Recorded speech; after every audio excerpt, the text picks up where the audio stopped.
More importantly, how are the children? Good. Amazing to see you.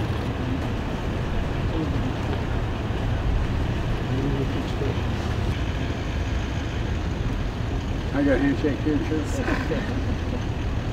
That is. Well, she's still teaching.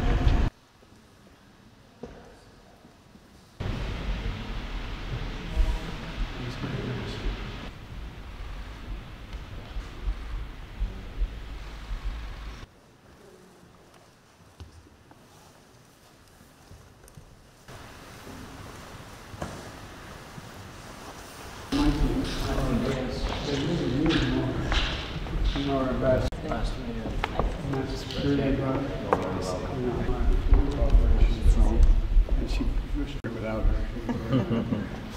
This guy. Yes, fine president. You know Ukraine. I know.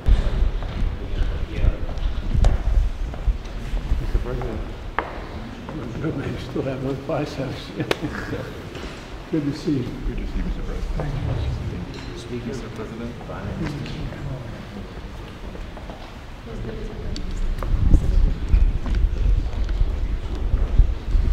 President, welcome to Ukraine. Good to be back. I'm trying to figure. They've asked me how many times I've been here. I had to count. Even my 8th time. Well, it's never enough. I'm looking for a passport. They're really friendly. Mr. President.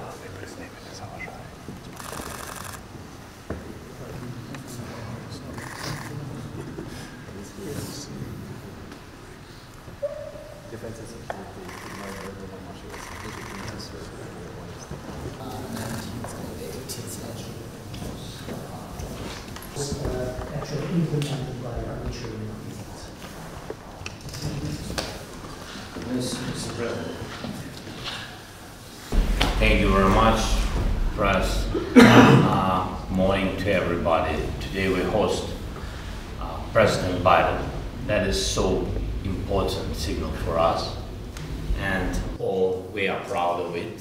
Thank you very much for coming, Mr. President.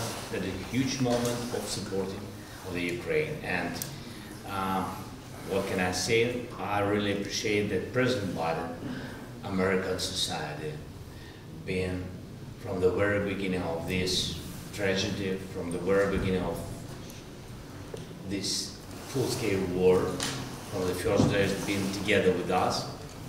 First phone call of supporting was from White House to Ukraine.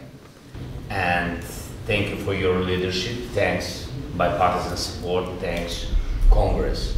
I think that is historical moment for our country, and very important. Today we'll speak detailing about the situation on the battlefield. But I think almost we'll speak about people, about Ukrainians, about Americans.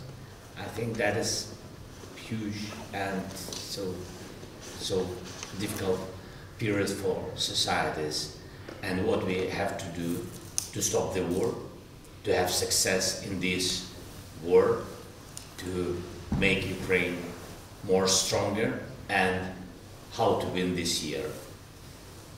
You're very welcome, Mr. President. Thank you so much. Thank you for having me. Presumptuous of me to say this, but I thought it was important that the President of the United States be here the day the attack began. Because as the President remember, I was warning the world that he was going to attack. I was certain of it. And I thought it was critical that there not be any doubt, none whatsoever, about U.S. support for Ukraine in their war against the brutal attack by Russia. It's good to be back in Kiev. I was telling the President, one of my newer staff members on the flight from Washington into Poland asked me how many times I've been to Kiev. And I had to stop and think. It's my 8th trip. And much has changed. Much of it bad with the invasion, but also the Ukrainian people have stepped up in a way that few people ever have in their defense, and have apparently also embraced the notions of democracy. no longer discussions about whether or not certain privileged people have control. And, and I bring greetings and goodwill from the members of Congress, and you made a very good impression, as you know, when you spoke there last. And for all the disagreement we have in our Congress on some issues, there is significant agreement on support for Ukraine. Because this is so much larger than just Ukraine. It's about freedom and democracy in Europe. It's about freedom and democracy writ large. And all the American people, I know that so many have kept Ukrainian people, particularly women and children, in their prayers, seeing what's happened. They can't fathom the idea of the shelling at night and the shelling of everything from orphanages to schools to the like. It's barbaric. And I'm here to show our unwavering support for the nation's independence, their sovereignty, and territorial integrity. And today, I hope we're going to have a chance to discuss how the United States and our allies, by keeping constant contact with and our partners, can most effectively support you and your cause, Mr. President. And I look forward to discussing all of this and then addressing the world with you afterwards. But again, the admiration for the people of Ukraine, ordinary, hard-working citizens who were never trained to be military.